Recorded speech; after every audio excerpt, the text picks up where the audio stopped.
Maraming labanan ang nangyari sa bansa dahil sa pagdami ng mga miyembro ng Katipunan.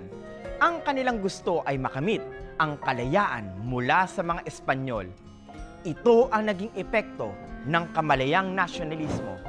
Iisa ang kanilang hangarin, iisa ang kanilang gusto, ngunit dahil sa nag-alab na damdamin ng mga Pilipino, hindi maiwasang magkaroon ng inggitan, away at hidwaan ang isang nasimulang pagkakaibigan. Halika at ating alamin ang isa sa malungkot na bahagi ng ating kasaysayan, ang pagkakahati ng Katipunan. Dumami ang mga miyembro ng Katipunan mula Maynila hanggang sa karatig lalawigan. Ang Katipunan ay may iisang layunin, ang palayain ang Pilipinas.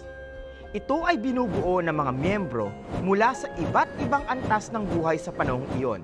May mga nakapag-aral at meron ding hindi. May mayaman at meron ding mahirap. Lahat sila ay handang mamatay para sa bayan. Ngunit dahil sa di pagkakaunawang personal at politikal sa mga kasapi ng Katipunan, nagkaroon ito ng dalawang paksyon. Umusbong ang alitan at pagkakawatak-watak. Dahil dito, nagkaroon ng grupong Magdalo sa pangunguna ni Emilio Aguinaldo at Magdiwang sa pamumuno ni Andres Bonifacio. Anong masasabi ninyo dito, mga bata? Maganda bang pangyayari ito sa ating kasaysayan? Ano sa tingin nyo? Kung ang sagot nyo ay hindi, sang-ayon ako sa inyo. Dahil kung walang pagkakaisa at watak-watak, papaano nila lalabanan ang mga Espanyol?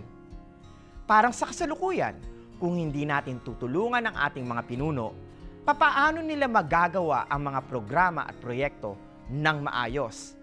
Tama bang punain natin ang lahat at hindi tumulong dahil iba ang ating pinaniniwalaan? Sa paraang ito, nawawala ang pagkakaisa.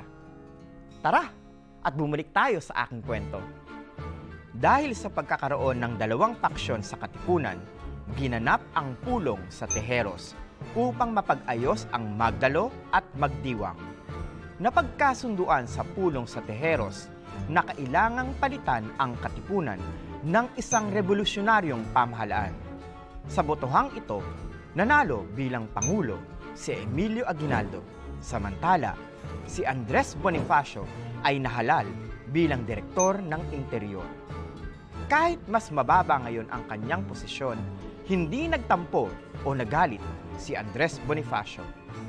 Ngunit, binaliwala ni Daniel Tirona ang pagkapanalo ni Andres Bonifacio dahil kailangang isang abogado raw ang nararapat sa ganong posisyon. Nainsulto si Andres Bonifacio sa winikang iyon ni Daniel Tirona. Naging dahilan ito upang ideklara niyang walang bisa ang lahat ng nangyari sa pulong sa Tejeros. Kabilang dito ang pamahalang revolusyonaryo at ang mga nahalal na opisyal. Kung ikaw si Andres Bonifacio, may insulto ka din ba? Kung nahalal ka sa isang posisyon at tinitingnan nila kung ano ang iyong trabaho o natapos?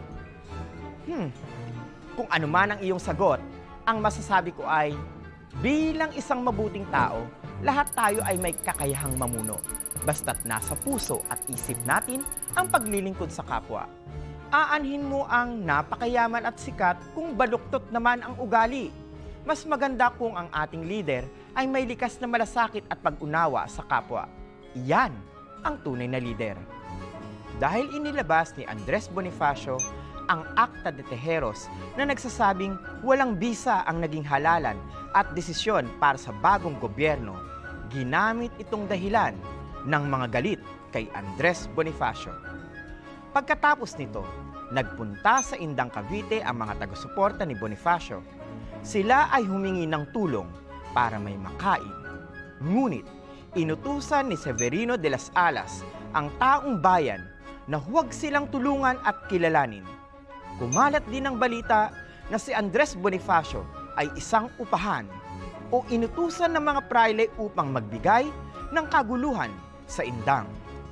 Sinumbong ito ni Severino de las Alas kay Emilio Aguinaldo.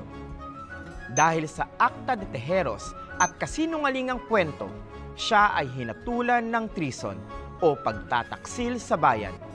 Inutos ni Emilio Aguinaldo na dakpin si Andres Bonifacio. Nakakainis, di ba? Uso pala noon ang chismis. Uso din noon ang mga inggitero. Dahil dito, napahamak ang isang napakahusay na lider na pagbintangan siya sa isang bagay na hindi naman niya ginawa. Tara, bumalik tayo muli sa huling bahagi ng aking kwento. Inutos ni Emilio Aguinaldo na dakpin si Andres Bonifacio sa pangunguna ni Agapito Bonzon. Nagkaroon ng madugong labanan at namatay dito ang kapatid ni Andres Bonifacio na si Ciriaco. Ito na ang malungkot na kaganapan sa kasaysayan nating mga Pilipino. Hinatulan ng kamatayan si Andres Bonifacio at ang kanyang kapatid na si Procopio sa salang sedisyon at pagtataksil. Pilipino laban sa kapwa Pilipino. Ang pumatay sa Supremo ng Katipunan ay kamay ng isang Pilipino. Sana'y naunawaan mong mabuti ang ating aralin. Nakakalungkot itong bahagi ng ating kasaysayan. Dahil sa di pagkakaunawaan, inggit at pagkakawatak-watak, mismong mga Pilipino ang naglaban-laban. Sino ang talo sa bandang huli? Walang iba, kundi tayo rin.